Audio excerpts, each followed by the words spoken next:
Hi friends, Bengal ഉൾക്കടലിലെ ന്യൂനമർദ്ദം കൊണ്ട് കഴിഞ്ഞ വ്യാഴാഴ്ച മുതൽ നിർത്താതെ പെയ്ത മഴയിലുണ്ടായ വെള്ളപ്പൊക്കത്തിലും മണ്ണിടിച്ചിലും 148ഓളം പേരാണ് നേപ്പാളിൽ മരിച്ചിരിക്കുന്നത്. 9ഓളം ആളുകളെ ഇപ്പോഴും കാണാനില്ല. നിർത്താതെ പെയ്ത ശക്തമായ മഴയിൽ 60ഓളം പേർക്ക് പരിക്കേറ്റിട്ടുണ്ട്.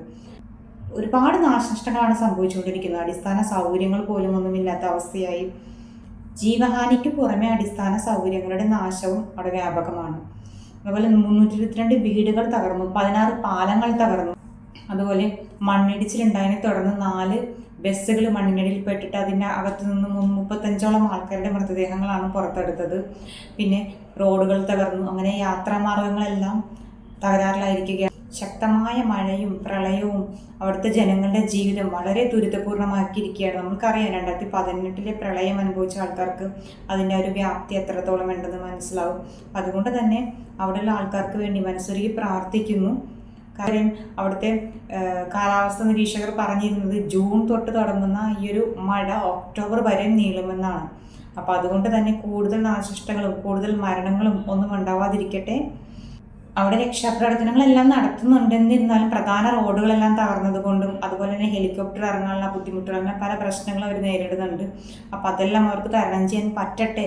രക്ഷാപ്രവർത്തനം വളരെ ഊർജിതമായി തന്നെ നടക്കട്ടെ. ഇനിയും മരണസംഖ്യ ഒന്നും ഉയരാതിരിക്കട്ടെ എന്നെല്ലാം നമുക്ക് പ്രാർത്ഥിക്കാം. കാരണം അതുപോലെ നമുക്കറിയാലോ, വയനാട് ദുരന്തം നമ്മുടെ മനസ്സിൽ നിന്ന് ഒരിക്കലും നമുക്ക് മായ്ക്കാൻ പറ്റില്ല. അത്രമാത്രം മണ്ണിടിച്ചലിൽ എത്ര ആളുകൾ മരിച്ചു എന്നുള്ള കാര്യം നമുക്കത് ഓർക്കാൻ കൂടി വയ്യ. അപ്പം അതുകൊണ്ട് തന്നെ അതൊക്കെ കേൾക്കുമ്പോൾ വളരെയധികം വിഷമമുണ്ട്.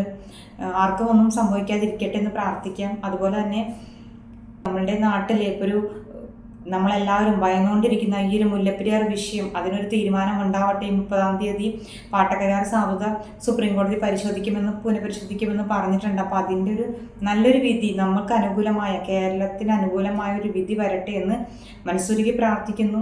എനിക്കറിയാം നിങ്ങളും ഇതുപോലെ തന്നെ ആ ഒരു വിധിക്ക് വേണ്ടി, അനുകൂലമായ വിധിക്ക് വേണ്ടി തന്നെ കാത്തിരിക്കുന്നതായിരിക്കാം. അപ്പോൾ അങ്ങനെ നല്ലൊരു വിധി വരട്ടെ. പിന്നെ ഒരുപാട് സമരങ്ങളും പ്രക്ഷോഭങ്ങളൊക്കെ നടത്തുന്ന കാര്യം ഞാൻ കഴിഞ്ഞ ദിവസത്തെ വീഡിയോയിൽ പറഞ്ഞിട്ടുണ്ടായിരുന്നു.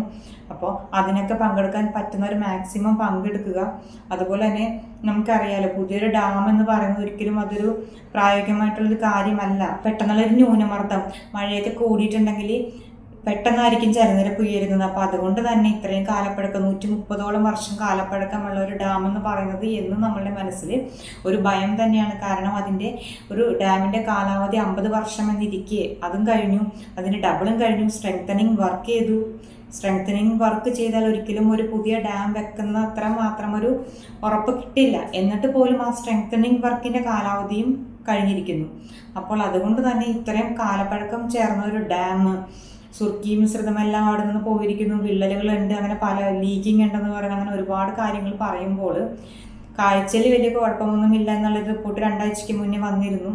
ഇനി ഒരു 12 മാസം കഴിഞ്ഞിട്ട് അതിൻ്റെ ഒരു പ്രാഥമികമായ റിപ്പോർട്ടുകൾ നോക്കിയിട്ട് കൊടുക്കാനായിട്ട് പറഞ്ഞിട്ടുണ്ട്. അപ്പോൾ അതിനി ഒരു വർഷം എടുക്കും. അതായത് അടുത്ത ഇനിയൊരു മൺസൂൺ കാലം കഴിഞ്ഞിട്ടാണ് ആ ഒരു റിപ്പോർട്ട് സമർപ്പിക്കുന്നത്. അപ്പോൾ അതുകൊണ്ട് തന്നെ അടിയന്തരമായിട്ട് ജലനിരപ്പ് കുറക്കട്ടെ. കണക്കിന് ജനങ്ങളുടെ ജീവൻ്റെ വിലയാണത്. അപ്പോൾ അതുകൊണ്ട് തന്നെ കേരളത്തിലെ ജനങ്ങളുടെ ജീവൻ്റെ സുരക്ഷയ്ക്ക് വേണ്ടി അടിയന്തരമായിട്ട് ജലനിരപ്പ് കുറയ്ക്കണം.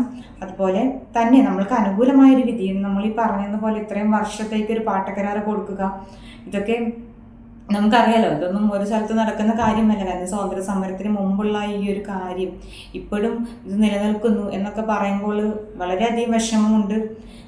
കേരളവും ഇന്ത്യയിൽ തന്നെയാണ്, ഇന്ത്യക്ക് പുറമേ ഒന്നുമല്ല. അപ്പോൾ സുപ്രീം കോടതി ആയിക്കോട്ടെ, കേന്ദ്രമായിക്കോട്ടെ, തമിഴ്നാടായിക്കോട്ടെ, കേരളം, എല്ലാവരും ഒരുപോലെ തന്നെ ഈ ഒരു വിഷയത്തെ വളരെ ശക്തമായ രീതിയിൽ തന്നെ കണ്ട് കേരള ജനതയ്ക്ക് അനുകൂലമായ രീതിയിൽ തന്നെ ഒരു നടപടി ഉണ്ടാവട്ടെ. നമുക്ക് അനുകൂലമായൊരു റിസൾട്ട് തന്നെ വരട്ടെ എന്ന് മനസ്സുരുകി പ്രാർത്ഥിക്കുന്നു. അതുപോലെ പറ്റുന്നവരൊക്കെ ഈ ഒരു നമുക്കറിയാലോ, അടുത്ത ദിവസങ്ങളിൽ നടക്കാൻ പോകുന്ന സമരത്തിലും അതുപോലെ വാഹനജാഥ ഉണ്ട്, അതിലൊക്കെ പങ്കെടുക്കാൻ ശ്രമിക്കുക.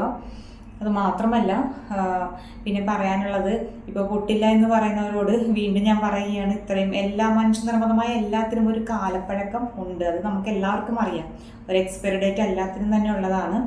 അപ്പോൾ അതുകൊണ്ട് തന്നെ ജനങ്ങളുടെ ജീവൻ വെച്ചിട്ട് ഇനിയും അത് നിൽക്കും എന്നുള്ളത്, അത് നിങ്ങൾക്ക് ഇങ്ങനെ പറയാൻ പോലും നമുക്ക് പാടില്ല അങ്ങനത്തെ ഒരു കാര്യം. കാരണം ഈ കോടിക്കണക്കിന് ആളുകളുടെ ജീവൻ വെച്ചിട്ട് ഇപ്പോഴും പ്രശ്നമൊന്നും ഉണ്ടാവില്ല, ഇനിയും അത് നിൽക്കും, അതങ്ങനെയൊന്നും പൊട്ടില്ല എന്ന് പറയുന്നവരുടെ മനസ്സ് എത്രമാത്രം ഇതുള്ളതാണെന്ന് നമുക്ക് കേൾക്കുമ്പോൾ തന്നെ അറിയാം. കാരണം ഒരു ജീവനായിക്കോട്ടെ 10 ജീവനായിക്കോട്ടെ, ജീവൻ എപ്പോഴും ജീവൻ തന്നെയാണ് അല്ലേ. അപ്പോൾ ഇത്രയും കോടിക്കണക്കിന് ജനങ്ങളുടെ ജീവൻ വെച്ചിട്ട് ഇനിയും ഒരു വിലപേശൽ അല്ലെങ്കിൽ ഈ ജീവൻ വെച്ചിട്ടുള്ള ഈ ഒരു കളി അത് നിർത്തേണ്ടത് തന്നെയാണ്. അപ്പം അതുകൊണ്ട് നമ്മുടെ ആവശ്യം പെട്ടെന്ന് അടിയന്തരമായി ഇപ്പം ഇതുപോലെയൊക്കെ ഒരു സാഹചര്യത്തിൽ ന്യൂനമർദ്ദങ്ങളൊക്കെ വന്നു, ജലനിരപ്പ് ഉയർന്നു കഴിഞ്ഞാൽ ഡാം തുറന്നാൽ നമുക്കറിയാലോ, അടുത്തന്നെ ഇടുക്കി ഡാമുണ്ട്, അതും 50 വർഷം കഴിഞ്ഞു. കുളമാവ്, അങ്ങനെ ഒരുപാട് ഡാമുകൾ, കേരളത്തിൽ എത്ര ഡാമുകളുണ്ടെന്ന് നിങ്ങൾക്കറിയാം, ഞാൻ പറയേണ്ട ആവശ്യമില്ല. പ്രത്യേകിച്ച് കേരളത്തിൽ മണ്ണിടിച്ചിൽ, ഈ ഭൂകമ്പം, അങ്ങനെ ഒരുപാട് കാര്യങ്ങൾ നിൽക്കുന്നത് കൊണ്ട് തന്നെ എന്തെങ്കിലും ഒരു ചെറിയൊരു ഇത് മതി അവിടെ പ്രശ്നങ്ങൾ വരാനായിട്ട്. അപ്പോൾ അതുകൊണ്ട് തന്നെ അതിനൊന്നും സംഭവിക്കാതിരിക്കട്ടെ. നമ്മൾ ഡാം പൊട്ടണം അല്ലെങ്കിൽ നമ്മളിങ്ങനെ വീഡിയോയിൽ പറയുന്നതുകൊണ്ട് ഡാം പൊട്ടിയാൽ നമുക്കത് സമാധാനമാകും, അങ്ങനെയൊന്നുമല്ല. നമ്മൾക്ക് എപ്പോഴും prevention is better than cure എന്നാണ് അല്ലേ. എന്തെങ്കിലും സംഭവിക്കുന്നതിന് മുമ്പ് നമ്മൾ പ്രിവെൻഷൻ വേണം. അപ്പോൾ ഈ ഒരു പ്രിവെൻഷന് വേണ്ടിയാണ് നമ്മൾ സംസാരിച്ചുകൊണ്ടിരിക്കുന്നത്. അല്ലാണ്ട് എല്ലാം പൊട്ടിപ്പോൾ നമുക്കറിയാലോ, കഴിഞ്ഞ ദിവസങ്ങളിൽ എവിടേക്കോ ഡാം കൊളാപ്സ് ആയിട്ടുണ്ട്, ഞാൻ ഓർക്കുന്നില്ല സ്ഥലം കറക്റ്റായിട്ട്. അപ്പോൾ അതുകൊണ്ട് തന്നെ നമുക്ക് അങ്ങനെ ഒരു ബുദ്ധിമുട്ടുണ്ടായാൽ, മുല്ലപ്പെരിയാർ ഇത്രയും വർഷം പഴക്കമുള്ളതുകൊണ്ടാണ് നമ്മൾ മുല്ലപ്പെരിയാറിൻ്റെ കാര്യം പറയുന്നത്. കാരണം ഇത്രയും വർഷം പഴക്കമുള്ള ഈ ഡാമിന് എന്തെങ്കിലും സംഭവിച്ചാൽ, ഇടുക്കി 50ഓളം വർഷം പഴക്കമുണ്ട്, കുളമാവ്, ചെറുതോണി, ഇതൊന്നും താങ്ങുമെന്ന് നമുക്ക് പറയാൻ പറ്റും വാക്കുകൾ കൊണ്ട്, ഇതെല്ലാം ഇടുക്കി താങ്ങുമെന്ന്. പക്ഷെ അതൊന്നും പ്രവൃത്തിയിൽ വന്നില്ലെങ്കിൽ പറയാനും കേൾക്കാനും ഒന്നിനും ഒരാൾ പോലും ഉണ്ടാവില്ല എന്നുള്ളതാണ്. അപ്പോൾ അതുകൊണ്ട് തന്നെ കുഞ്ഞു മക്കളെയും ഭാവി തലമുറയെയും ജീവനും വെച്ചിട്ടുള്ള ഈ ഒരു കളിക്ക് കൂട്ടു നിൽക്കരുത്. നമ്മുടെ ലക്ഷ്യം എന്ന് പറയുന്നത് ഇപ്പോൾ പെട്ടെന്ന് അടിയന്തരമായിട്ട് ജലനിരപ്പ് കുറയ്ക്കുക, അതിനൊരു തീരുമാനം ഉണ്ടാവട്ടെ. എല്ലാ രാഷ്ട്രീയ പാർട്ടിക്കാരും ഇതിലൊരു രാഷ്ട്രീയം കാണാതെ ജനങ്ങളുടെ ജീവൻ്റെ സുരക്ഷ എന്നുള്ള ഒറ്റ രീതിയിൽ ഒരുമിച്ച് നിൽക്കട്ടെ, ഒറ്റക്കെട്ടായി നിൽക്കട്ടെ. ജനങ്ങളും എല്ലാവരും ഒറ്റക്കെട്ടായി നിൽക്കട്ടെ എന്ന് മനസ്സുരുകി പ്രാർത്ഥിക്കുന്നു. Thank you so much.